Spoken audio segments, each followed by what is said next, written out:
सर्वसामान्यांच्या विविध प्रश्नांवर आंदोलन करणारे रुपेश पाटील यांची स्वाभिमानी संभाजी ब्रिगेडच्या कोल्हापूर जिल्हाध्यक्षपदी निवड करण्यात आली आहे। संघटनेचे राज्य अध्यक्ष माधव पाटील देवसरकर यांनी रुपेश पाटील यांना निवडीचं पत्र दिलं। आज पाटील यांनी एस न्यूजच्या कार्यालयाला भेट दिली। गेल्या 15 वर्षांपासून ते संभाजी असल्याचं त्यांनी सांगितलं।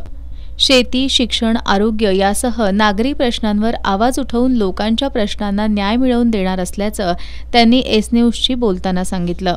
यावेळी राहुल पाटील, महादेव कोईंगडे, साताप्पा अखले, विवेक मिठारी, सागर शिंदे, विकास चौगले, धनाजी मोरबाळे, अभिजित कांजर, योगेश जगदाळे, विनायक बाबर आदी उपस्थित होते। मी गेल्या 15 वर्षापासून संभाजी ब्रिगेड राजकीय पक्षाचं काम करायचो।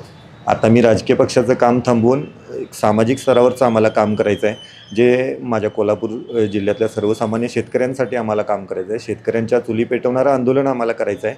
त्यासाठी मी स्वाभिमानी संभाजी ब्रिगेड या नावानं या संघटनेच्या माध्यमातून कोल्हापूर जिल्हाध्यक्षपदाची धुरा घेऊन काम करणार आहे।